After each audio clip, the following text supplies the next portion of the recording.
전국에 계신 태권 가족 여러분들 안녕하십니까? 실루의 이름 설민석 교수입니다. 이번에 처음으로 여기는 사회복지직과 보건직이 나뉜 서울시의 시험이었는데요. 여러분들 체감 난이도 높으셨죠? 실제 상대적으로 비교했을 때 기존 시험보다 어려웠던 문제였습니다. 자, 쉽던 또 어렵게 나오면 또 합격권 자체가 조금 낮아지니까요. 자, 일단 설민석만의 과학적인 분석으로 전체 시험에 대한 총평을 하고 그리고 문제풀이 들어가 보도록 하겠습니다. 첫 번째 볼게요. 자, 전체 난이도는 상입니다. 제가 상이라고 말한 시험이 거의 없어요. 기억이 안 납니다. 거의 다 중으로 가는데요. 이번 시험은 좀 어려웠죠.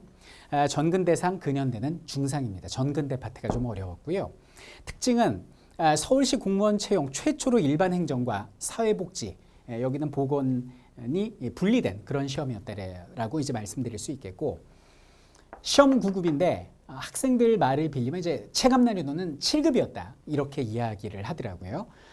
특히 4번 근대 개화기의 외교사 절단 파견 월까지 알아야 그 순서를 맞출 수 있는 문제였고, 여기는 10번의 고려말 외구의 침입도 사료가 생소했다. 모스크바 3상회의의 내용도 기존에 출제되는 내용과는 조금 어려웠다. 그리고 17번의 고소선 문제도 굉장히 좀 어려웠다. 이런 얘기들을 많이 하는데 조금 이따 문제풀이 할 때 명쾌하게 설명해 드리도록 하겠습니다.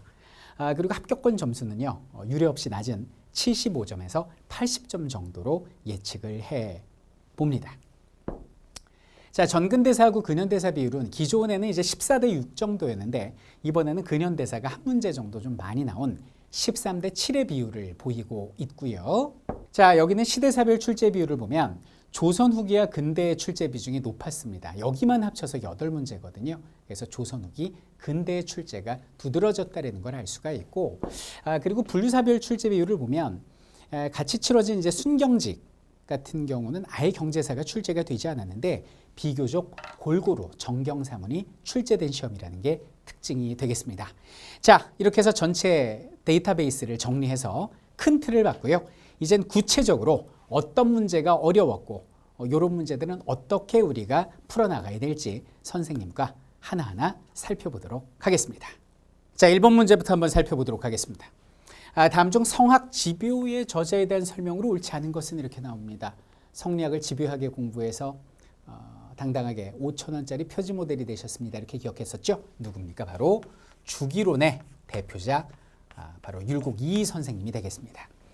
자, 이익이 이원론이라는 거는 이황 선생님이시죠. 이의 자발성을 강조했다. 주리론의 이황 선생님이 되겠습니다. 그래서 여기는 1번이 틀렸고요. 나머지는 다 맞다는 얘기죠. 신하는 성학을 군주에게 가르쳐 기질을 변화시켜야 한다고 보았다. 이것이 바로 성학 집요의 내용이고요. 향약의 전국적인 시행과 수미법의 실시 등을 주장을 했습니다. 기자의 행적을 정리한 기자실기 다들 알고 계시죠? 정답은 1번 이렇게 주시면 되겠습니다. 자, 그 다음에 2번 문제를 보겠습니다. 다음의 자료와 관련된 조약에 해당하는 것은 이렇게 나와요. 자, 어떤 조약일까요? 청일 양국 군대는 4개월 이내에 조선에서 동시 철병한다 이렇게 나옵니다. 빠진다는 얘기죠. 이걸 봤을 때 뭘 알 수 있어요?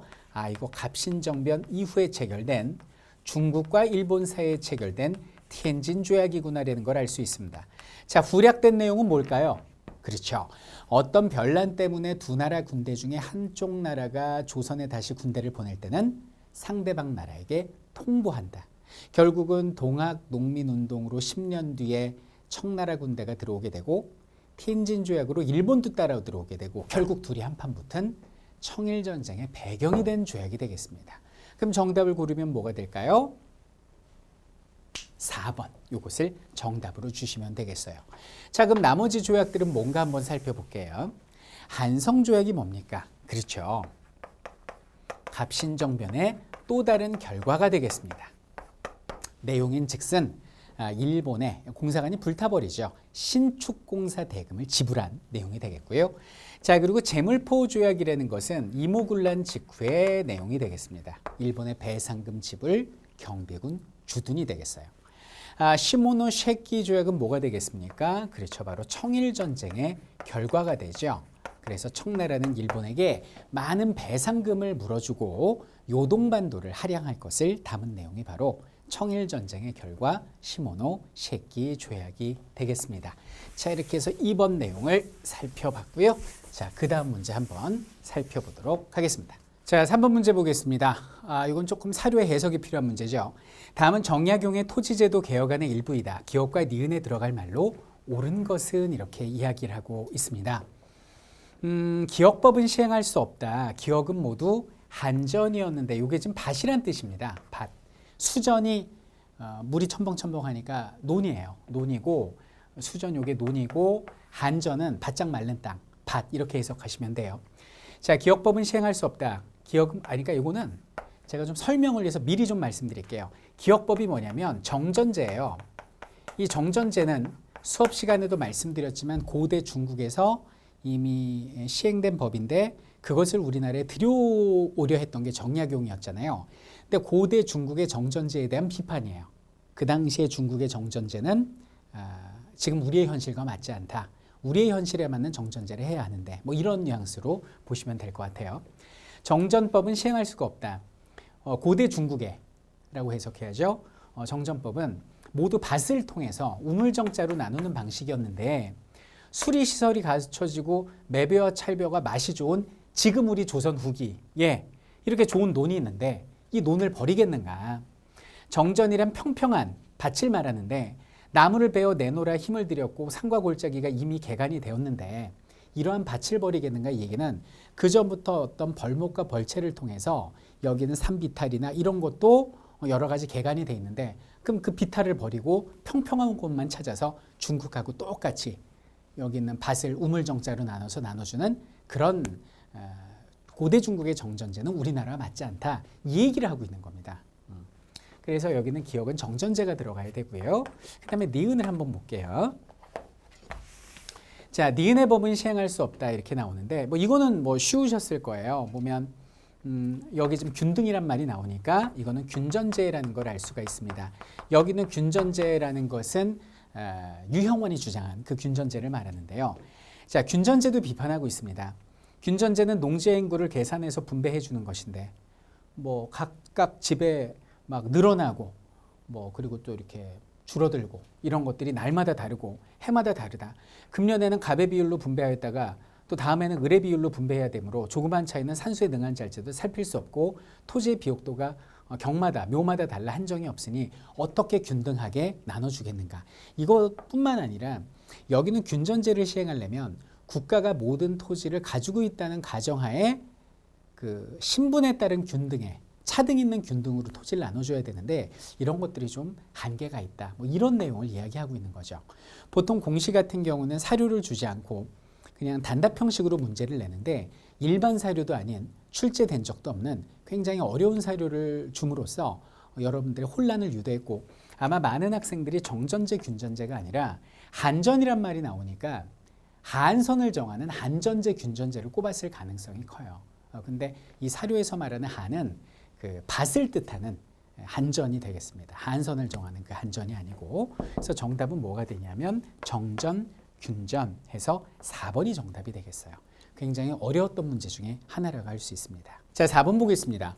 조선 정부는 강화도 조약 체결 이후에 근대 문물을 살펴보고 국정개혁의 자료를 모으기 위해서 여러 나라의 사절단을 파견했어요. 사절단 파견 순서 이거 전에 우리 선생님하고 수업에서 우리 풀어본 기억이 있을 거예요. 일단 연도는 기본적으로 기억하시라고 그랬죠. 자, 보면 자 기억 1차 수신 여기다 쓸까요? 1차 수신사라고 나오는데 1876년 강화도 조약 직후입니다. 보빙사는 미국에 파견된 사절단으로서 1883년이고 여기부터 볼게요. 2차 수신사는 1880년 김홍집. 그래서 뭘 가지고 들어와요? 조선 책략을 가지고 들어오게 됩니다. 문제는 뭐냐면 여기는 조사시찰단 그리고 여기는 영선사 모두 같은 1881년이라는 거예요. 이거 두 개가 되게 헷갈릴 수 있다는 거죠. 근데 전에 우리 수업 시간에도 공부했었지만 제가 뭐라고 그랬어요? 같은 해지만 조사시찰단이 먼저고 영선사가 나중이라고 그랬죠. 조영 요 순서대로 기억하라고 제가 말씀드렸었어요. 그래서 순서를 말씀드리면 일단 1차 수신사가 제일 먼저가 되고요. 그리고 두 번째 2차 수신사 미음, 그 다음에 디귿, 리을, 그리고 니은 이렇게 가주면 되겠어요. 그러니까 정답은 기역, 미음, 등을 내일 니은이니까 바로 3번 이렇게 줄 수 있죠. 꼭 아셔야 돼요. 연도까지. 자, 5번 보겠습니다. 다음 지문이 가리키는 신문과 관련된 내용으로 옳은 것은 이렇게 나옵니다. 뭐 이런 건 다 쉽죠. 그러므로 우리 조정에서도 자, 방문국 나오면 끝난 거예요. 방문국. 근데 방문국 그러면은 뭐예요? 우리나라 최초의 신문인 한성 순보를 만들고 그리고 한성 주보까지 만들었던 대표적인 그런 인쇄소가 되지 않습니까? 관리를 두어 외국의 기사를 폭넓게 번역하고 아우러 국내일까지 기재해서 국중에 알리는 동시에 열국에까지 널리 알리기로 하고 이름을 순보라 하며 이렇게 나오고 있잖아요. 그죠? 그러니까 이건 뭐가 되겠어요? 방문국에서 설치한 거는 한성 주보 아니면 순보인데 여기 순보라 하니 이렇게 나오니까 한성 순보의 내용이 되는 거죠. 한성 순보 같은 경우는 1883년에 만들어져서 1884년 갑신정변으로 방문국이 불타면서 없어진 비운의 신문이고 요거는 순 한문체였으며 광고가 없었다. 요것을 특징으로 했습니다. 자, 옳은 거 볼게요. 자, 1번. 그렇죠. 이거 완벽합니다. 1번이 정답이 되겠고요. 2번, 3번 어떤 신문인지 볼까요? 최초로 국한문을 호용했으면 한성주보죠. 한글판 영문판을 따로 출간해서 대중개몽, 외국인에게 조선, 근대적 자주독립국가, 이거 독립신문이 되겠습니다. 최초로 한글신문을 발행을 했습니다. 국한문 혼용체를 사용한 일간지로 주요 유학자층의 뭐죠? 시랴, 방성, 대곡. 그렇죠. 바로 황성신문이 되겠습니다. 이 신문은 여러 차례 연도하고 주요 내용들 강조해 드렸기 때문에 우리 태권 가족들 쉽게 풀 수 있었을 거라고 생각을 합니다. 그러니까 정답은 몇 번? 1번 이렇게 주시면 되겠네요. 자, 6번입니다. 다음에 유적지에 대한 설명으로 가장 옳은 것은 이렇게 나옵니다. 사천 늑도 유적에서는 발량이라는 글자가 새겨진 청동화폐가 출토되었다. 바로 철기시대 내용이 되죠. 철기시대 중국에서 들어온 청동화폐가 출토된 거예요. 수입형 화폐가. 요게 정답이 되겠습니다. 자, 2번은 왜 아닙니까? 부산 동삼동 폐총. 요거는 신석기를 대표하는 조개무덤이 되는데 지상가옥은 언제부터 나와요? 이건 청동기 시대부터 나오죠. 그러니까 신석기 청동기가 맞지 않지 않습니까? 그래서 답이 될 수 없는 거고.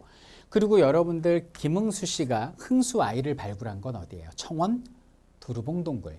청소년뼈는 청원 두루봉동굴이죠. 단양 수양계가 틀렸습니다. 자, 울주 반구대에는 사각형 또는 방패 모양의 그림이 주로 새겨져 있다 그러는데 이건 울주 방구대가 아니라 천전리가 되겠습니다. 천전리, 울주 천전리. 그러니까 정답은 뭐가 돼요? 1번 이렇게 주시면 되겠습니다. 자, 그 다음 문제 볼게요. 삼국시대 정치제도에 대한 설명으로 가장 옳은 것은 이렇게 얘기를 하고 있습니다. 신라의 화백회의는 만장일치의 원칙이며 회의의 의장은 상저평은 이건 신라가 아니라 백제가 되지 않습니까? 그래서 여기는 1번은 틀렸다 이렇게 말씀드릴 수 있겠고. 자, 2번입니다. 백제는 관품 구별에 따라서 자단비록의 공복이 아니고요. 자비청이 되죠. 자비청. 2번도 틀렸고. 신라는 진덕여왕 때 집사부와 창부를 통합해서 정무기관인 품주를 설치하였다 이렇게 나오는데 여기 있는 내용도 이거는 진덕여왕 때가 아니라 이거는 진흥왕 때라고 우리 배웠었죠. 진흥왕. 이것도 틀렸고. 자, 국상, 대대로, 망리지. 이거는 뭐 고구려의 대표적인 제상의 이름이 되지 않습니까? 그러니까 정답은 4번 이렇게 주시면 되겠습니다. 자, 그리고 8번 문제 볼게요. 1898년 관민공동에서 채택된 헌의육조에 해당되지 않는 것은 이렇게 나오고 있어요. 외국인에게 의지하지 말고 관민이 협동해서 전제 황권을 공고히 할 것. 대표적인 헌의육조의 내용이 나오고 있습니다. 자, 2번 전국의 재정은 국내부 내장원으로 이속하고 예산과 결산은 중추원이란 말이 나왔지 않습니까? 요거는 대한제국의 개혁의 내용이 되겠습니다. 그래서 2번이 틀렸고요. 모든 중대범죄는 공개재판을 하고 그리고 책임과는 황제가 정부에게 자문을 구해서 그 과반수에 따라서 임명할 것. 이렇게 나오니까 다 요거는 헌의육조에 나오는 내용인데 2번만 허니옥조와 관련 없는 내용이죠. 그래서 정답은 2번 이렇게 주시면 되겠습니다. 그 다음 볼게요. 자, 밑줄 친 내용과 관련된 사실로 가장 옳지 않은 것은 이렇게 나오는데 이거는 자, 전일 세자가 이 세자가 누군지 한번 볼게요. 심양에 있을 때 중국 세자가 심양에 왜 있지? 끌려갔나? 집을 지어 고운 빨간빛의 흙을 발라서 단장을 했대요. 그리고 포로로 잡혀간 조선 사람들 모집해서 둔전을 경작해서 곡식을 쌓아두고는 그것으로 진귀한 물품과 무역을 하느라 이 관소는 세자가 머물었던 그 집을 말합니다. 마치 시장 같았으므로 임금이 그 사실을 듣고 불평스럽게 여겼다. 언뜻 보면 이게 뭐지라고 생각할 수 있지만 가만히 맥락을 살펴보면 세자가 중국 심양으로 끌려갔어요. 근데 끌려갔는데 거기서 굴하지 않고 나름대로 지금 사람들을 부려서 일을 해서 수확물을 가지고 장사를 하고 있죠. 그래서 나름대로 막 활약을 하는 모습을 국내에 있는 아버지는 못마땅하게 생각하고 있습니다. 쟤 왜 저 나라에 끌려가서 저렇게 적응 잘해? 뭐죠? 그렇죠. 바로 이 끌려간 세자는 소현세자가 되는 거고, 여기서 그것을 소현세자가 잘 적응하고 청나라에서 무역행위하는 것을 못마땅하게 생각하는 임금은 바로 그렇죠. 정묘와 병자호란을 겪은 인조가 되는 것입니다. 그럼 여기서 이제 포로로 잡혀간 사람들은 여럿 있겠지만 여자들은 고향으로 돌아올 때 환향녀라고 부르면서 모진 어떤 학대를 돌아와서 받게 됐던 그 가슴 아픔을 우리는 알고 있고요. 여기 있는 세자가 묵었던 여기는 관소를 뭐라고 부르냐면 소현세자가 묵었던 곳 심양관 이렇게 부르는 거죠.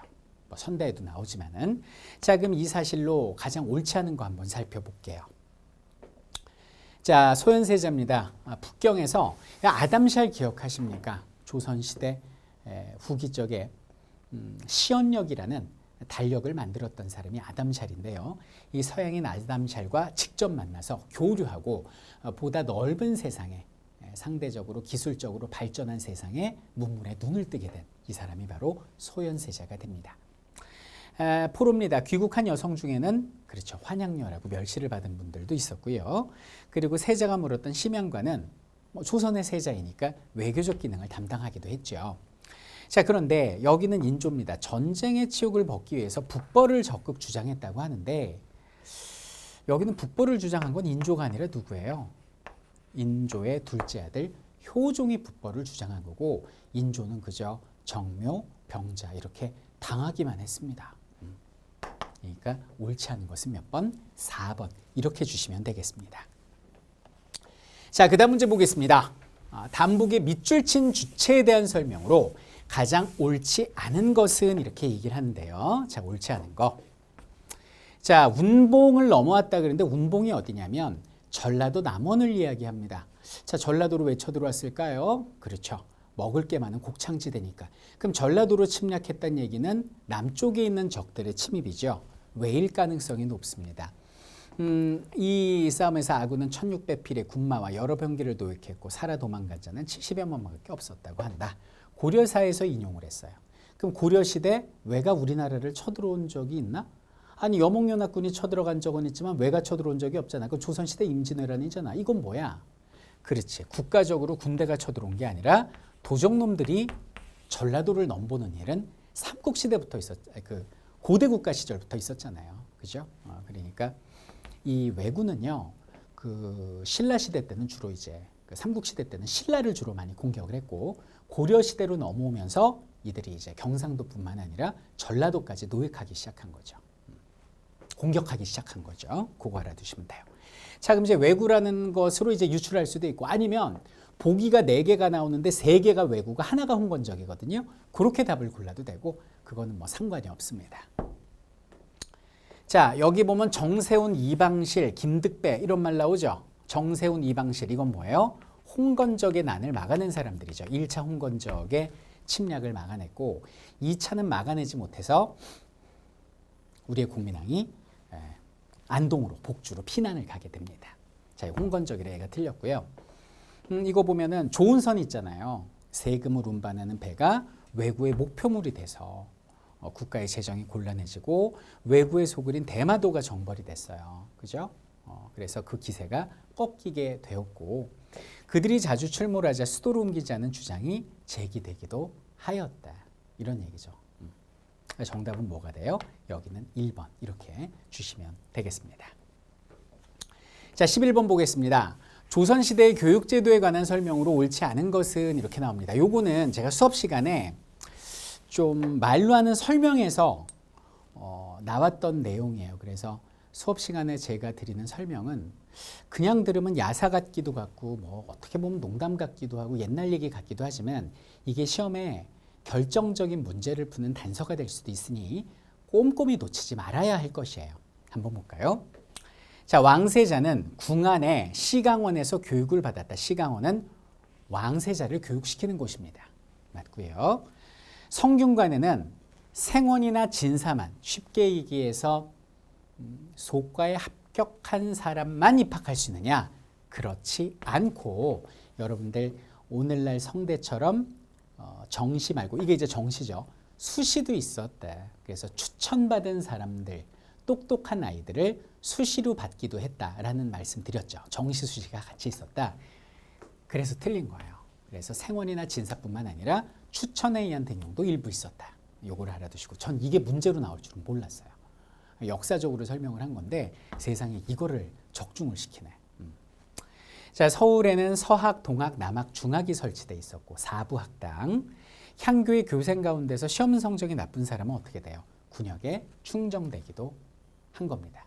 왜냐면 공부 안 하면 너 그냥 원래 학생은 군 면제잖아요. 또 공부 성적 안 나오면 군역에 충정시킬 거야. 이런 식으로 학생들의 어떤 학구열을 자극했다. 이렇게 이해하시면 되겠습니다. 정답은 2번 이렇게 주면 되겠네요. 자, 그 다음 문제 보겠습니다. 자, 다음 저서에 대한 설명으로 옳지 않은 것은 이렇게 나옵니다. 옳지 않은 거. 자, 첫 번째입니다. 가해 홍만선의 산림경제가 됩니다. 홍만선의 저술로 농업, 임업, 축산업, 식품 가공 등을 망라하였다. 맞는 내용이 되겠고요. 자, 그 다음에 2번입니다. 박세당의 색경입니다. 조선 후기죠. 과수, 축산, 기후 등에 중점을 두었습니다. 자, 3번입니다. 관홍소초입니다. 정약용의 저술로 농업기술과 농업정책에 관해서 논하였다라고 나오는데 이거는 정약용의 저술이 아니라 박지원의 저술이 됩니다. 요게 틀렸고요. 농가집성은 신속이 쓴 게 맞지요.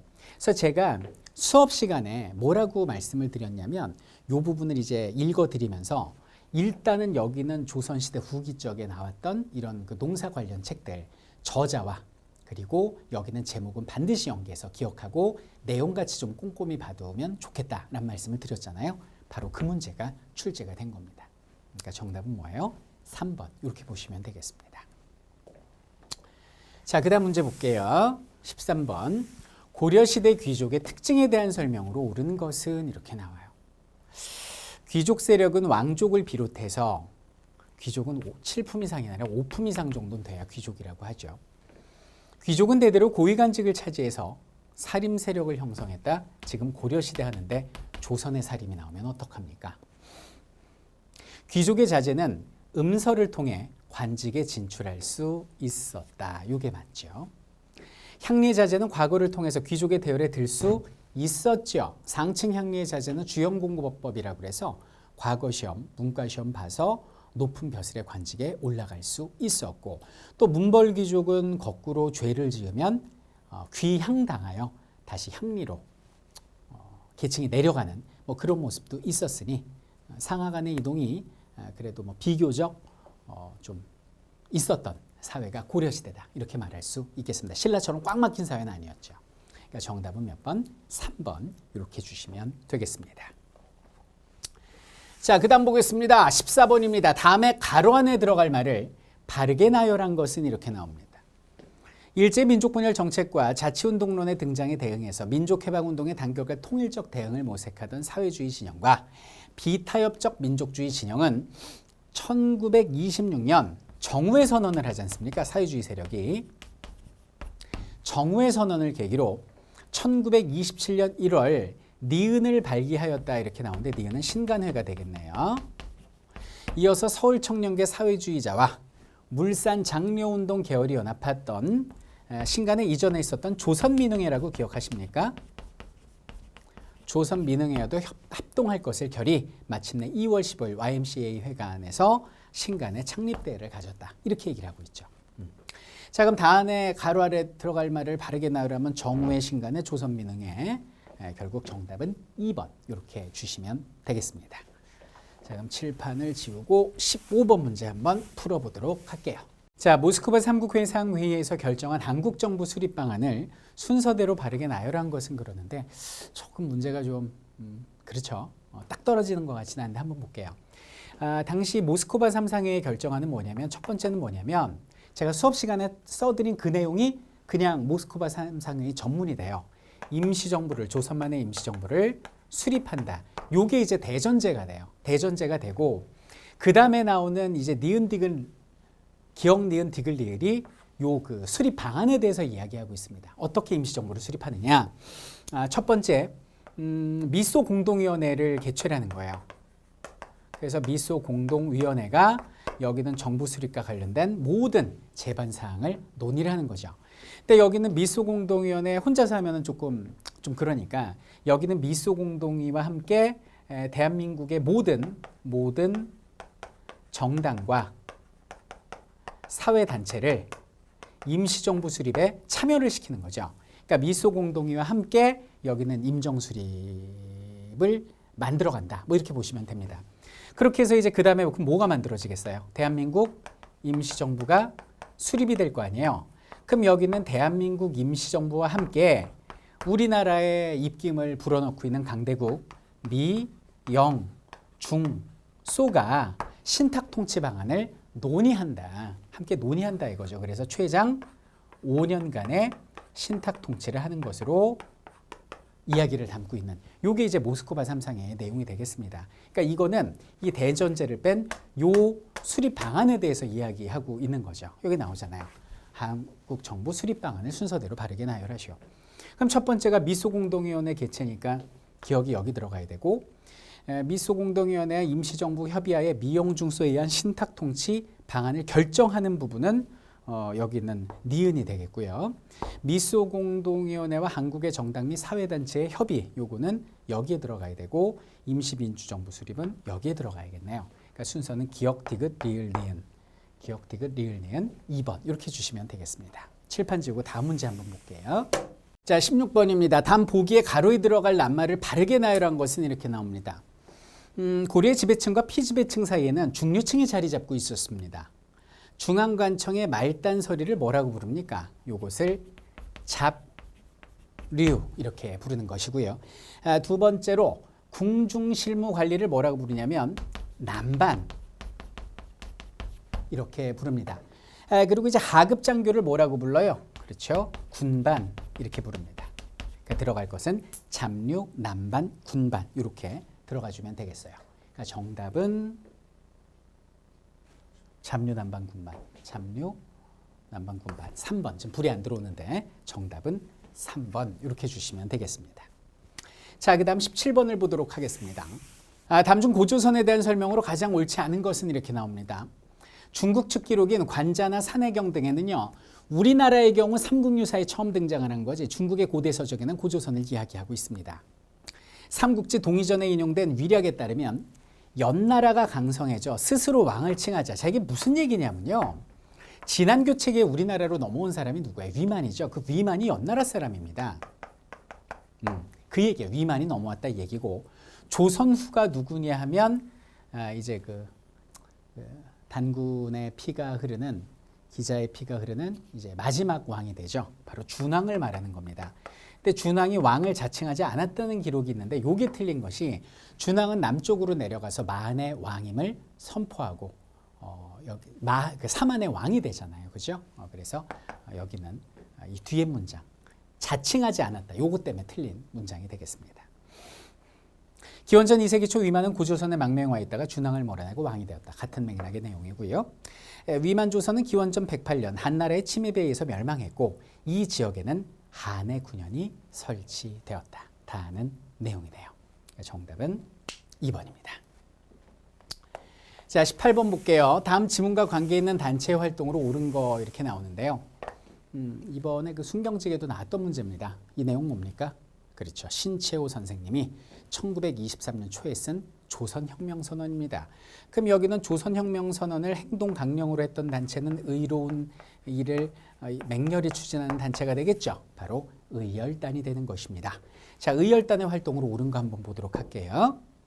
1932년 이봉창입니다. 한인애국단이죠. 조심하셔야 돼요. 윤봉길 한인애국단. 자, 박재혁 의열단이죠. 근데 밀양경찰서가 아니라 박재혁 부산경찰서. 박재혁 부산경찰서. 이렇게 우리 배웠었죠. 26년 나석주 식민지 대표 착지기관인 식상은행과 동양척식 주식회사에 들어가 폭탄을 던지고 불발이 나자 권총으로 적들을 섬멸하였다. 정답은 4번 이렇게 주시면 되겠습니다. 자, 그 다음 19번 보겠습니다. 다음 중 통일신라 시대의 사회와 경제 관련 내용으로 가장 옳지 않은 것은 이렇게 이야기를 하고 있어요. 신문왕은 관료전을 지급한 뒤에 그 다음에 노급을 폐지했죠. 맞네요. 성덕왕 때는 아이고 이게 성덕왕이야. 그렇죠. 성덕왕 때는 일반 백성들에게 정전을 지급. 이것도 맞네요. 헌강왕 때 노급이 부활되고 헌강왕이 아니라 경덕왕 때. 요 쉬운 문제죠. 3번 틀렸고. 일본 정창원이라는 절에서 발견된 신라 촌락 문서, 민정 문서는 서원경, 오늘날 청주 부근 4개 촌락을 대상으로 한 것이다. 틀린 것은 3번입니다. 자, 마지막 문제 보겠습니다. 다음의 비문에 관한 설명으로 옳지 않은 것은 이렇게 나옵니다. 오라 총감 목극 등은 국경을 조사하라는 교지를 받들어서 이곳에 이르러 살펴보고 서위암록 동의토문이라 하였다. 무슨 정계비? 백두산 정계비 간도와 관련된 문제가 나왔습니다. 자, 백두산 정계비에 대한 설명으로 옳지 않은 거 볼게요. 조선과 청해 대표는 현지 답사를 생략하지 않았고요. 당시 오라 총관 목극 등과 우리의 대신 박권이 그 힘든 노구를 이끌고 백두산을 올라갔단 말이죠. 2번입니다. 토문강의 위치는 간도 귀속 문제와도 관련이 되었고요. 국경 지역의 조선인의 산삼질치나 사냥이 비건립의 한 배경이 됩니다. 트러블이 자꾸 생기니까. 조선 숙종 때 세워진 비석의 비문 내용, 백두산 정계비의 내용이다. 맞습니다. 자, 이렇게 해서 20문제 다 꼼꼼히 풀어봤는데요. 이번에 시험이 상대적으로 좀 난이도가 있는 시험이라 여러분들 좀 힘들었을 텐데요. 이번 시험 잘 보고 원하는 점수 얻은 친구들은 자기가 원하는 직렬에서 꿈을 펼치면 되는 것이고, 다음 시험을 준비하는 친구들 같은 경우는 다시 한번 귀감이 될 만한 그런 문제였습니다. 태권의 손을 잡고 꼼꼼히 한 발 한 발 나간다면 여러분들의 꿈 반드시 이루어질 거라 믿습니다. 여러분들 아무 걱정하지 마십시오. 우리가 승리합니다.